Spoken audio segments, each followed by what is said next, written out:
ஆரம்பத்துல இருந்து படிச்சது எல்லாமே மறந்துடுச்சு. அதுக்கப்புறம் வந்து சுத்தமா என்னடா பண்ண போறோம் இந்த எக்ஸாம்ல வந்து அவ்வளவுதானா எனக்கு வந்து இன்னும் பெருசா ஐடியா இல்லாத சாப்டர்ஸை இந்த லாஸ்ட் 30 டேஸ்ல எப்படி அப்ரோச் பண்ணணும்? டைம் மேனேஜ்மெண்ட் நான் லாஸ்ட் 30 டேஸ்ல. ஸோ இப்போ 30 மார்க் டெஸ்ட்டுமே 30 நாள் எழுதி தான் ஆகணுமா, இல்ல ஒரு 10ல இருந்து ஒரு 12 மார்க் டெஸ்ட் அது 15 மார்க் டெஸ்ட் எழுதுனா போதுமா? ஆரம்பத்துல நான் வந்து நிறைய நெகட்டிவ் மார்க்ஸிங் வந்துட்டு இருந்தேன் சார். அப்ப வந்து நான் என்ன பண்ணேன்னா அவங்களுக்கு வந்து மார்க் வந்து கம்மியாயிடுச்சு. Hello guys, welcome to this amazing series of topper talks with doctor Sudarshan. So NEET எக்ஸாமில் உங்களை மாதிரியே நிறைய ஆஸ்பிரன்ஸ் படித்து உங்களுக்கு முன்னாடி பெரிய பெரிய காலேஜஸில் சீட் வாங்கியிருக்காங்க. அதுக்கெல்லாம் அவங்களுக்கு முக்கியமான விஷயம் இருந்தது அவங்களோட ஸ்ட்ராட்டஜிஸ், அவங்க எப்படி லாஸ்ட் டேஸை ப்ராப்பராக ஹேண்டில் பண்ணாங்க, அவங்க ப்ரிப்பரேஷன் எப்படி பண்ணாங்கிறத தெரிஞ்சுக்கிட்டா உங்களுக்கும் உங்கள் ப்ரிப்பரேஷனில் அது யூஸ் ஆகும். அந்த டிப்ஸ் எல்லாம் உங்களுக்கு ஒர்க்கே இருக்குது. ஒர்க் ஆனதுனால தான் நீட்டில் டாப் மார்க்ஸ் எடுத்து பெரிய பெரிய காலேஜஸில் போய் சீட் எடுத்திருக்காங்க, கவர்மெண்ட் மெடிக்கல் காலேஜஸில். ஸோ அவங்க பண்ண எல்லாமே அவங்களுக்கு ஒர்க்கே இருக்குது. எதெல்லாம் அவங்க நல்லா ஒர்க் அவுட் பண்ணியிருக்காங்க, எதெல்லாம் அவங்களுக்கு மார்க்ஸை பூஸ்ட் பண்ணுறதுக்கு ஹெல்ப் பண்ணிச்சு, எந்தெந்த மிஸ்டேக்ஸ்லாம் அவங்க சரி பண்ணிக்கிட்டாங்க, எதெல்லாம் அவாய்ட் பண்ணணும்னு நினைக்கிறாங்கன்னு டீட்டெயிலாக ஒவ்வொரு டாப்பர் கிட்ட பேசலாம். ஸோ இந்த சீரீஸை topper talks with doctor Sudarshan நான் உங்களுக்காக எடுத்துகிட்டு வந்திருக்கேன். ஹோப்ஃபுல்லி உங்களுக்கு இது யூஸ்ஃபுல்லாக இருக்கும் நம்புகிறேன். உங்கள் ப்ரிப்பரேஷனில் என்னென்ன டவுட்ஸ்லாம் இருக்கும் இது எல்லாத்தையும் எனக்கு தெரிஞ்ச வரைக்கும் இந்த செஷன்ஸில் கேட்குறேன். அவங்க சொல்கிற பதிலை இன்ஸ்பிரேஷனாக எடுத்துகிட்டு உங்கள் ப்ரிப்பரேஷனை ட்ரையல் அண்ட் எரர் பண்ணிப்பாரு. கண்டிப்பாக உங்களுக்கு ஒர்க் அவுட் ஆகும்னு நினைக்கிறோம். ஸோ இந்த சீரீஸை ஸ்டார்ட் பண்ணலாம். இது உங்களுக்கு எவ்வளோ இன்ட்ரெஸ்டடாக இருக்குது, இது எவ்வளோ யூஸ்ஃபுல்லாக இருக்குன்னு சொல்லி இந்த வீடியோ பார்த்துட்டு கமெண்ட் செக்ஷனில் போடு. நிறைய பேர் கமெண்ட் செக்ஷனில் உங்களுக்கு யூஸ்ஃபுல்லாக இருக்குன்னு எங்களுக்கு கன்வே ஆச்சுனா தான் நாங்கள் அடுத்தடுத்து இதில் நிறைய சீரீஸாக நிறைய வீடியோஸ் போட முடியும், நிறைய டாப்பர்ஸ் கிட்ட பேசி அவங்க டெக்னிக்ஸ்லாம் கெயின் பண்ண முடியும். ஸோ இந்த வீடியோ லைக் பண்ணிக்கோங்க, நம்ம சேனல் என்எஸ்டியை சப்ஸ்கிரைப் பண்ணிக்கோங்க. இன்னும் நிறைய கண்டென்ட்ஸ் உங்கள் நீட்க்கு படிக்கிறதுக்காக உங்களுக்காக வரப்போகுது. So without much delay straight அவே இந்த செஷனை ஸ்டார்ட் பண்ணலாம். லைக் பண்ணிவிட்டு செஷன் ஆரம்பிங்க. இன்னும் நீட் எக்ஸாமுக்கு வெறும் லாஸ்ட் 30 டேஸ் தான் இருக்குது. இந்த நேரத்தில் உங்களை மாதிரியே நீட்க்கு ஹார்ட் ஒர்க் பண்ணி செம்மையாக மார்க்ஸ் எடுத்து நம்ம தமிழ்நாட்டிலே ப்ரெஸ்டீஜியஸ் மெடிக்கல் காலேஜான மெட்ராஸ் மெடிக்கல் காலேஜில் சீட் எடுத்திருக்க உங்களோட சீனியர் முகமது இப்ராஹிம் இப்போ நம்மளோட கனெக்ட் பண்ணியிருக்காரு. அவர் எப்படி இந்த லாஸ்ட் 30 டேஸை மேக்ஸிமலாக யூஸ் பண்ணாருன்னு அவங்க ஸ்ட்ராட்டஜி ஷேர் பண்ண போகிறாங்க. ஸோ அவர் என்னெல்லாம் பண்ணாருங்கிறத அவரே இப்போ சொல்ல போகிறாரு. இந்த வீடியோவில் நம்ம இதை பற்றி பேசலாம். ஹாய்ப்பா, எப்படி இருக்கீங்க? ஹாய் சார், நல்லா இருக்கேன் சார். நீ உங்களை பற்றி சொல்லுங்கள் சார். நான் முகமது இப்ராஹிம், என்னோட சொந்த ஊர் திண்டுக்கல். இப்போ வந்து எம்எம்சியில் வந்து ஜாயின் பண்ணியிருக்கேன் 2025. ஓகே, நீட் 2025 எவ்வளோ மார்க் எடுத்தீங்க? நீட் 2025ல நான் 604 மார்க் எடுத்தேன், ஆர் 1097. சூப்பர், செம்ம, வேற லெவல்ப்பா. இட்ஸ் நாட் ஈஸியில் எல்லாருக்குமே தெரியும் நீட் ஆஸ்பிரண்டோட ஆசையே அந்த டாப் 1000ல் இருக்கணும் இந்தியாவிலேங்கிறது. ஸோ நீங்கள் 1000 எவ்வளோ சொன்னீங்க? 1097. செம்ம, வெரி வெரி செம்ம. இட்ஸ் நாட் ஈஸியில் எவ்வளோ ஹார்ட் ஒர்க் அப்புறம் இந்த ஒரு அச்சீவ்மெண்ட் உங்களுக்கு கிடைச்சிருக்கும். Now you are studying in Madras medical college, premier institute of Tamil Nadu. எப்படி ஃபீல் பண்ணுறீங்க? ரொம்ப சந்தோஷமா இருக்கு. நான் என்னோட எய்ம் வந்து ஜிப்மர்னு இருந்துச்சு, பட் ஜிப்மர் கிடைக்கல. அதுக்கடுத்து எம்எம்சி கிடைச்சதுக்கு நான் வந்து ரொம்ப சந்தோஷமா ஃபீல் பண்ணேன். Super super, happy. இப்போ நீங்கள் ஒரு பெரிய அச்சீவ் பண்ணி கோர்ட்டுக்கு அந்த பக்கம் போயிட்டீங்க. உங்கள் ஜூனியர்ஸ் உங்களுக்காக வெயிட் பண்ணிட்டு இருக்காங்க. ஸோ நீங்கள் இந்த லாஸ்ட் 30 டேஸில் பயங்கரமாக உழைச்சிருப்பீங்க இல்லையா? ஸோ அதை என்ன மாதிரிலாம் பண்ணீங்க? நீட் எக்ஸாமுக்கு ஒரு 30 நாள் முன்னாடி உங்கள் மைண்ட் செட் எப்படி இருந்தது?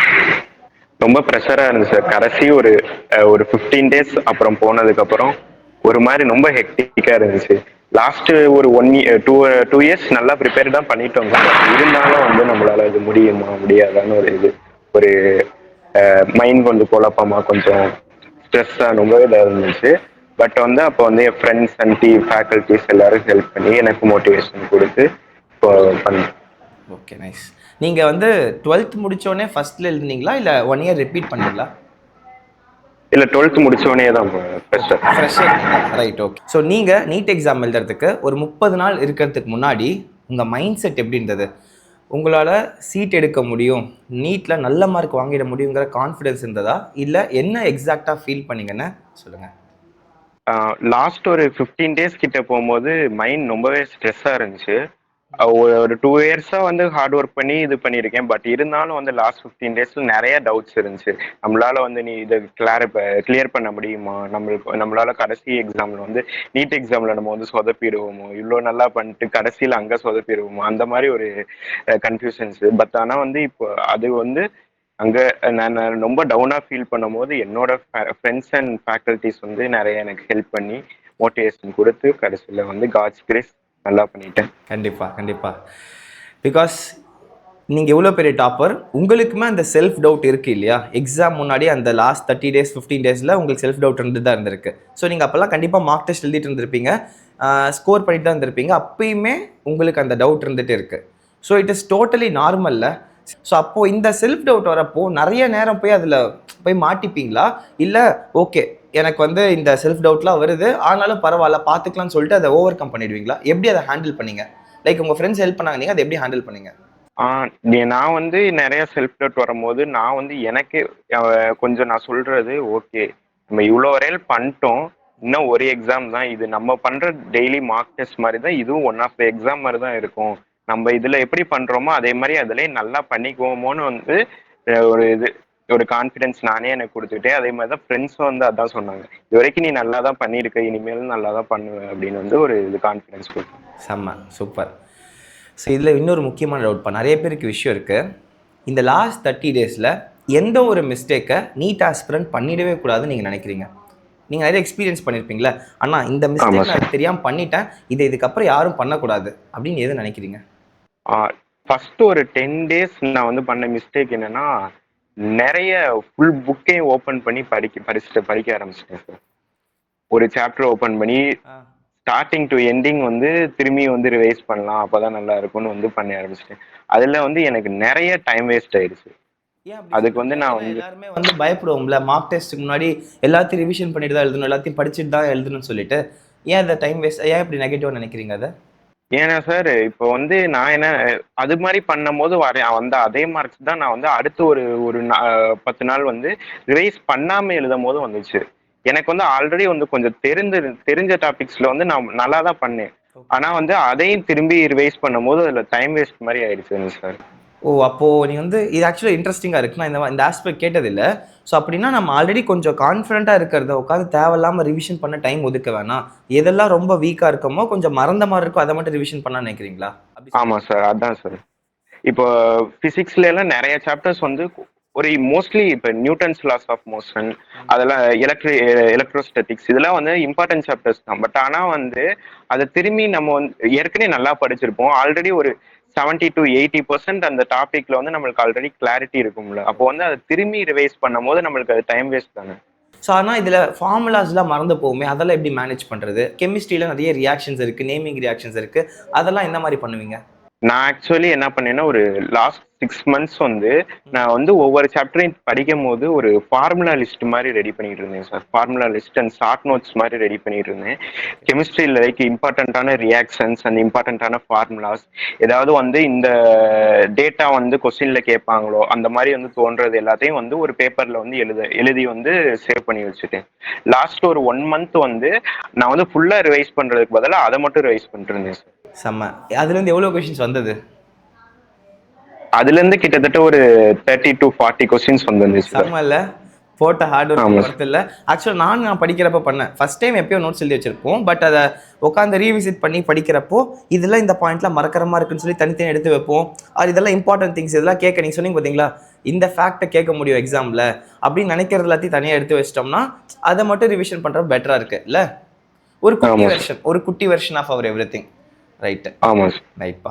சரி, இப்போது நீங்கள் 12th முடிச்சு ஃபஸ்ட் அட்டெம்ப்டில் வந்துட்டீங்க. உங்களதில் ஒரு சில சாப்டர்ஸ் ரொம்ப ஸ்ட்ராங்காக இருந்திருப்பீங்க, அது நல்லா படிச்சிருப்பீங்க. வீக் சாப்டர்ஸ் உங்களுக்குன்னு கண்டிப்பாக 1 or 2 வீக் சாப்டர்ஸ் இருந்திருக்கும் ஃபிசிக்ஸ், கெமிஸ்ட்ரி, பயாலஜியில். அந்த வீக் சாப்டர்ஸ் ஆர் ஃபஸ்ட் டைமே நீங்கள் ஒழுங்காக படிக்காத சாப்டர்ஸ், இன்னும் பெருசாக ஐடியா இல்லாத சாப்டர்ஸை இந்த லாஸ்ட் 30 daysல எப்படி அப்ரோச் பண்ணணும்? லாஸ்ட் 30 daysல வீக்கான சாப்டர்ஸ்ல வந்து ஃபுல்லா வந்து கோ த்ரூ பண்ணேன் சார். லைக் வந்து நான் வந்து பிசிக்ஸ்ல வந்து இந்த ஃப்ளூயிட் மெக்கானிக்ஸ், ஃப்ளூயிட் டைனமிக்ஸ் அதெல்லாம் வந்து ஒழுங்கா படிக்கல சார். அதெல்லாம் வந்து லாஸ்ட்ல வந்து ஃபுல்லா ஃபர்ஸ்ட்ல இருந்து படிச்சிட்டு இருந்தேன். அப்போ வந்து நிறைய கொஸ்டின்ஸ் வந்து அதுல சால்வ் பண்ணி பார்த்தேன் சார். ஓகே. லைக் இதில் நிறைய பேருக்கு ஒரு டவுட் என்னன்னா, நான் ஒரு சில எல்லாத்தையும் படிக்க எனக்கு டைம் இல்லை, ஒரு சில சாப்டர்ஸ் நான் விட்டுறவா? சரி, நீங்கள் இப்போ தான் லேட்டஸ்ட்டாக கிராக் பண்ணியிருக்கீங்க. ஸோ உங்கள் பாயிண்ட் ஆஃப் வியூன்னு சொல்லுங்கள். ஒரு சில சாப்டர்ஸை விட்டுட்டு இம்பார்ட்டன்டெல்லாம் மட்டும் படிச்சுட்டு போனால் பரவாயில்லையா, இல்லை what is your approach?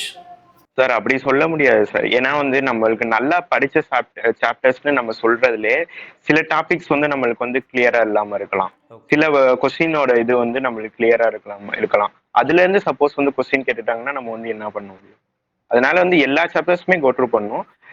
Clear ஏற்கனவே நல்லா ஹை வெயிட்டேஜ் சாப்டர்ஸ் வந்து நல்லா படிச்ச சாப்டர்ஸை வந்து சீக்கிரமா கோ த்ரூ பண்ணிட்டு மீதி வந்து படிக்காத சாப்டர்ஸ் அட்லீஸ்ட் ஒரு 1 டைம் ஆர் 2 டைம் வந்து கோ த்ரூ பண்ணாதான் சார் அந்த இது வந்து கரெக்டா இருக்கும். ஓகே, இப்போ நிறைய பேர் வந்து எனக்கு டைம் பத்தல, நான் இப்போ கடைசி நேரத்தில் உட்காந்து தெரியாத சாப்டர்ஸை படிச்சுட்டு இருந்தா நான் எப்படி மார்க் டெஸ்ட் ப்ராக்டிஸ் பண்ணுவேன், நான் எப்படி ரிவிஷன் பண்ணுவேன், படித்தது எல்லாத்தையுமே எப்படி நான் மார்க் டெஸ்ட்டில் பண்ணி என் ஸ்கோர் இம்ப்ரூவ் பண்ணுவேன் அப்படின்னு கேட்குறாங்க. அந்த டைம் மேனேஜ்மெண்ட் ரோல் பற்றி கேட்குறாங்க. அதை பற்றி உங்கள் ஒப்பீனியன் என்ன? டைம் மேனேஜ்மெண்ட் நான் லாஸ்ட் 30 டேஸ்ல பண்ணது ஒரு 2 மார்க் டெஸ்ட் அட்டன் பண்ணுவேன் டெய்லி. அண்ட் வந்து after that 2 mark test, morning ஒரு மார்க் டெஸ்ட், ஆஃப்டர்நூன் ஒரு மார்க் டெஸ்ட்.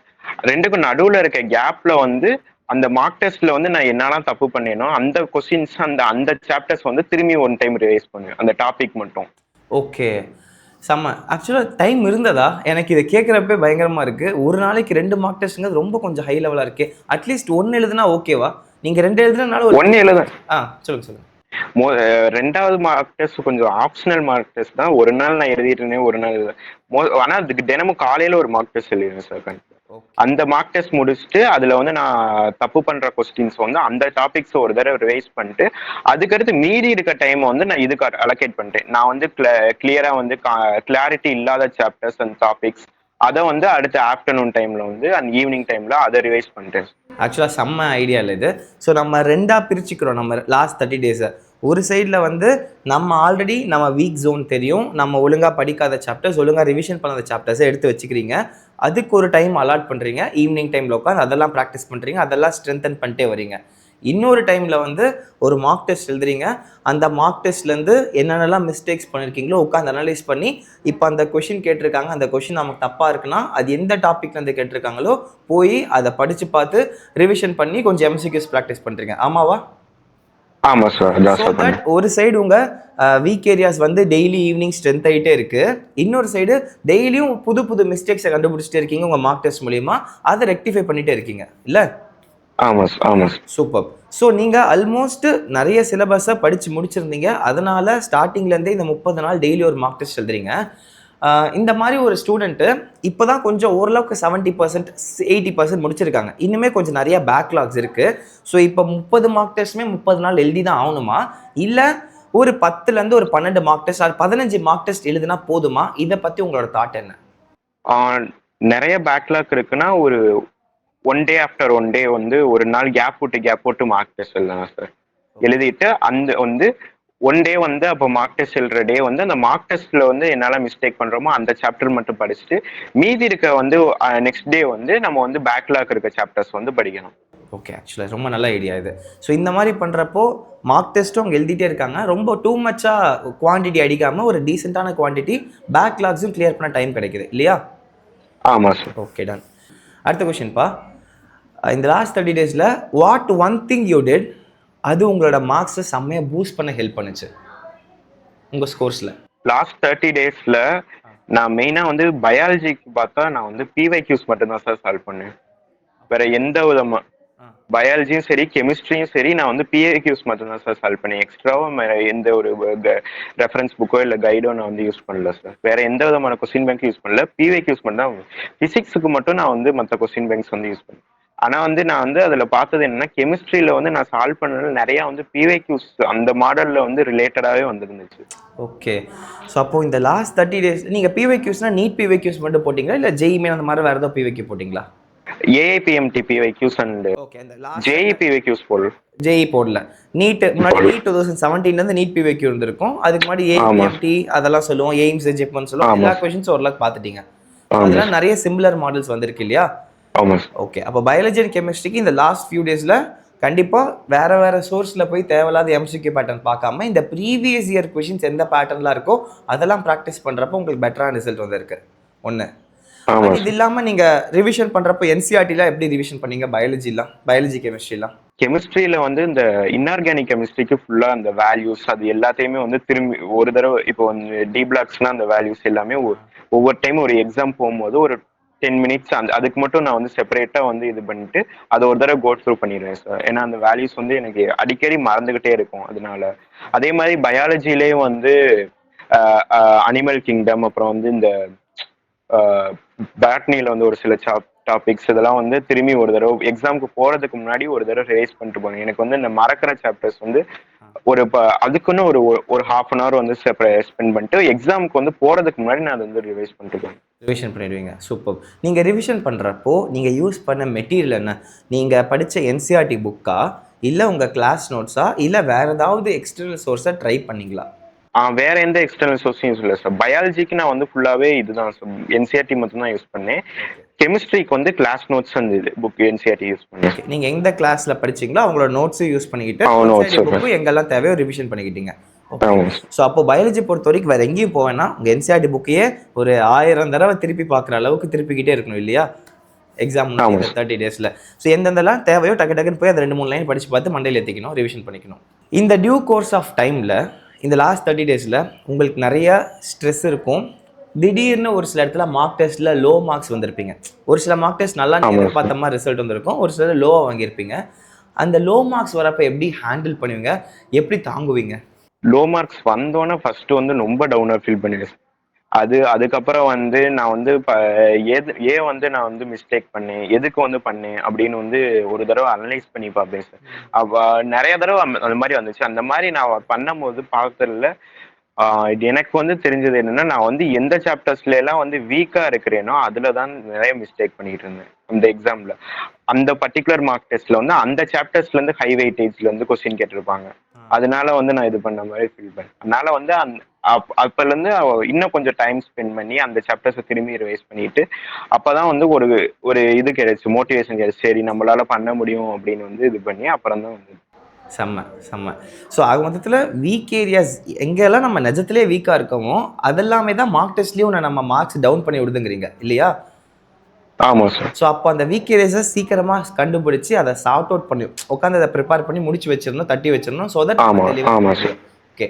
இந்த பீரியடில் மார்க் டெஸ்ட் நம்ம ப்ராக்டிஸ் பண்ணுறப்போ நெகட்டிவ் மார்க்கிங்ஸ் கண்டிப்பாக நிறைய பேருக்கு நெகட்டிவ் மார்க்ஸ் வாங்கிட்டே இருப்போம். ஸோ அந்த நெகட்டிவ் மார்க்கிங்ஸ்லாம் நீங்கள் எப்படி சரி பண்ணீங்க? எப்படி உங்களுக்கு நிறைய நெகட்டிவ் மார்க்ஸ் வாங்குவீங்களா? எப்படி இம்ப்ரூவ் பண்ணீங்க?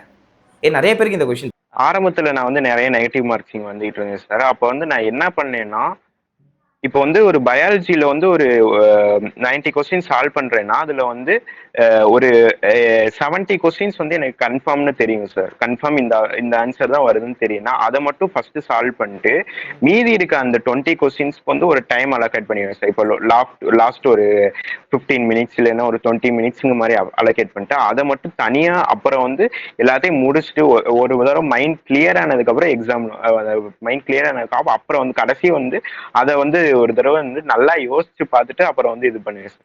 அப்படியே வந்து எனக்கு ஆன்சர் தெரியலைன்னா நான் வந்து விட்டுருவேன் சார் அட்டென்ட் பண்ணது. செம்ம. அதை அட்டென்ட் பண்ணி -1 வாங்குறதுக்கு 0 வாங்கிட்டு போயிடலான்னு விட்டுறீங்க, ரிஸ்க் எடுக்காம. ஸோ ஓகே, ஆக்சுவலாக திஸ் இஸ் செம்ம இம்பார்ட்டண்ட்டான ஒரு விஷயம்ப்பா. ஆக்சுவலாக நான் நீட்டுக்கு படிக்கிறப்போ பேக் இன் 2019 நானும் என்னோட எக்ஸாம் அன்னைக்கு எக்ஸாக்ட்லி நான் இந்த ஸ்ட்ராட்டஜி ஃபாலோ பண்ணேன். நான் 3 ரவுண்ட்ஸ் டெக்னிக் ஒன்று ஃபாலோ பண்ணேன். ஃபர்ஸ்ட் ரவுண்டில் என்ன பண்ணேன்னா, எதெல்லாம் எனக்கு கான்ஃபிடென்ட்டாக ஆன்சர் தெரியும், கொஷின் படிக்கிறப்பே தெரிஞ்சிடும். கான்ஃபிடென்ட்டாக இதான் கரெக்ட் ஆன்சரா, உடனே பக்கத்தில் டிக் அடிச்சிருவேன். டிக் அடிச்சு கொஷின் பேப்பரில் ஆப்ஷனை கரெக்டாக டிக் அடிச்சு விட்டுருவேன். இல்லை கொஞ்சம் டவுட்ஃபுல்லாக இருக்குது அப்படிங்கிற கொஷின்ஸை அந்த கொஷின் நம்பர் பக்கத்தில் round 2 அப்படின்னு மார்க் பண்ணிவிடுவேன். ஸோ இப்போ நான் இப்போதைக்கு தொடக்கூடாது, இதை தொட்டி என் மைண்டை ஸ்பாயில் பண்ணக்கூடாது. ஸோ அப்புறமா பார்த்துக்கலாம். நீங்கள் சொன்னீங்க பார்த்தீங்களா, கொஞ்சம் டவுட்ஃபுல்லாக இருக்கலாம், கடைசி 10 நிமிஷம் தனியாக டைம் கொடுத்து பார்த்துக்கலான்னு, அந்த மாதிரி எடுத்து வச்சிட்டேன்.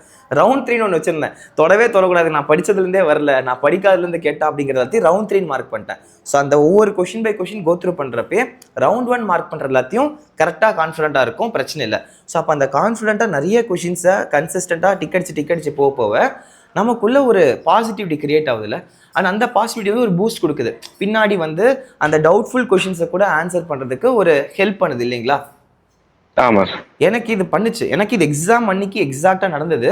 அண்ட் எனக்கு இது ரொம்ப கெமிஸ்ட்ரியில் எனக்கு எஸ்பெஷல் ரொம்ப யூஸ்ஃபுல்லாக இருந்துச்சு.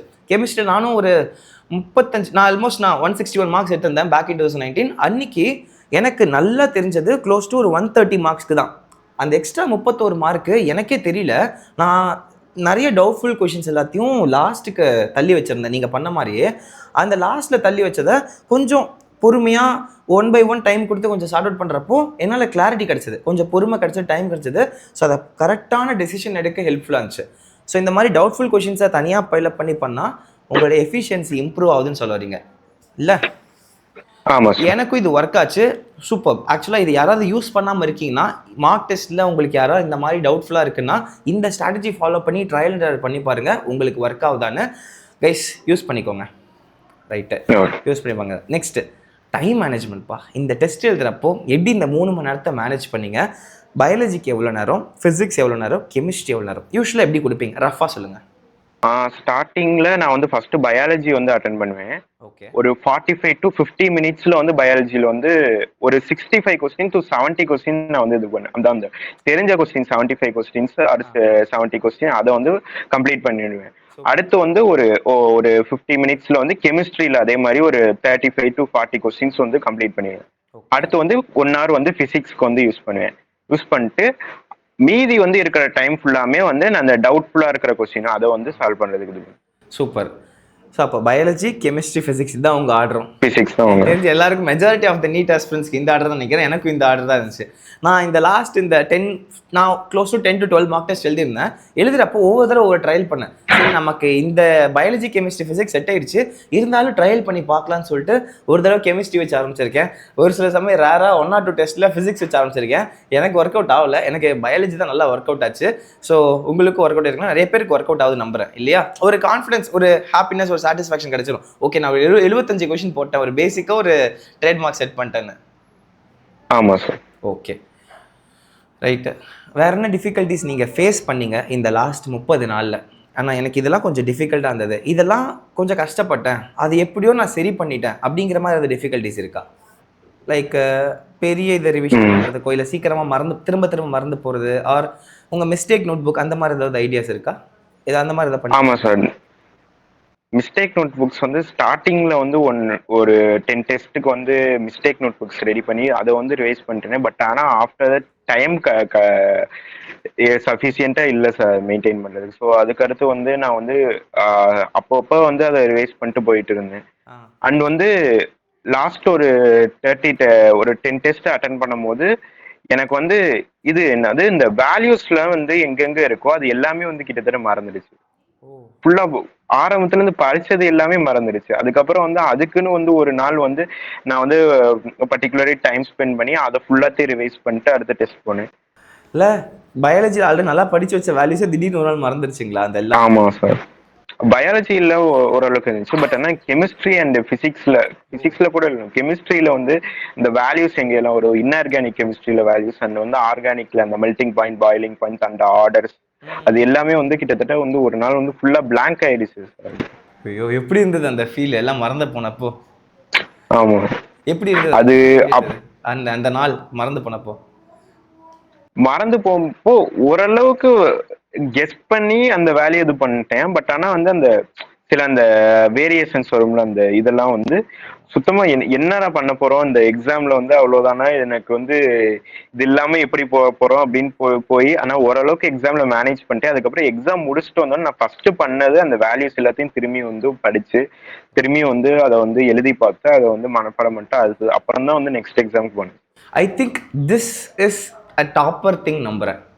சரி, எல்லாருக்குமே இந்த மாதிரி ஏதாவது ஒரு செட்பேக் வரும். நீங்கள் உங்களுக்கு வந்தது இந்த கெமிஸ்ட்ரியில் இந்த இம்பார்ட்டன்ட் வேல்யூஸ் திடீர்னு ஒரு நாள் மறந்துருச்சு.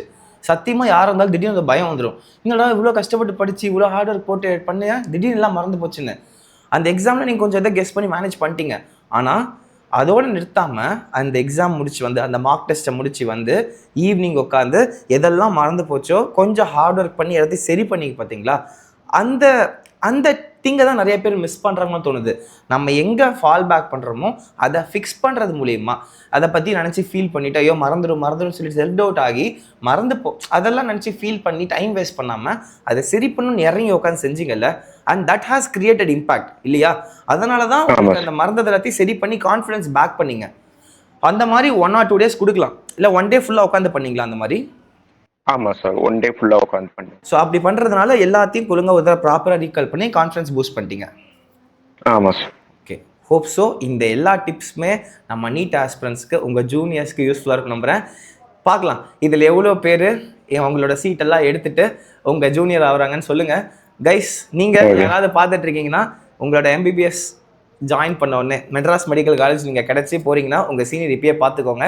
போய் அப்போ சொல்லுங்கள், அண்ணா உங்கள் இன்டர்வியூ நான் இன்றைக்கி பார்த்தேன்னு சொல்லுங்கள். கண்டிப்பாக அவருக்கு ஹாப்பியாக இருக்கும். ஆக்சுவலாக இந்த திங்ஸ் எல்லாமே தான் மிஸ் அவுட் ஆகுது.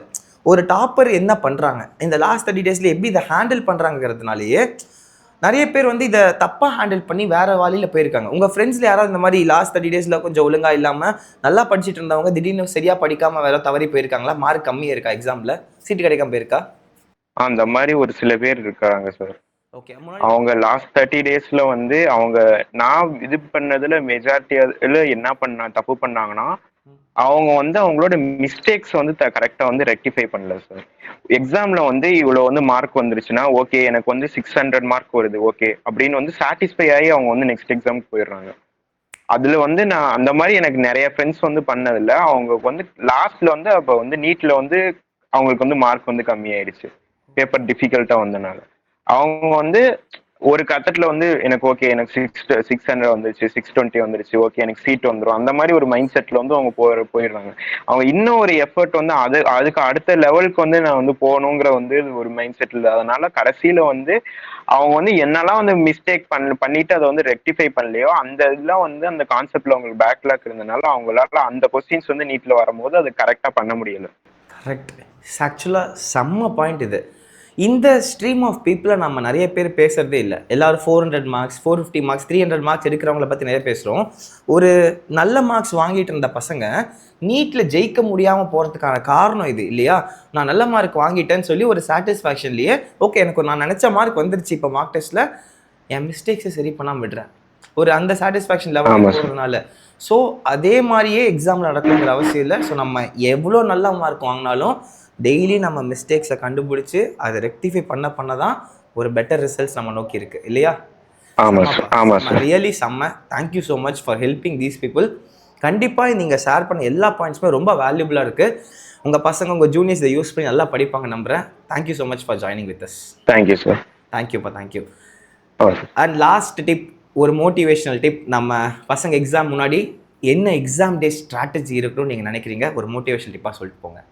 லாஸ்ட்ல நீங்க அந்த எக்ஸாமுக்கு முன்னாடி போகும்போது ஒரு நல்ல தாட்டோட போங்க. நீங்க இப்போ வரைக்கும் நல்லா படிச்சிருக்கீங்க, உங்களோட ஃபுல் ஹார்ட் ஒர்க்கை போட்டிருக்கீங்க, கண்டிப்பா நீங்க ஜெயிப்பீங்க.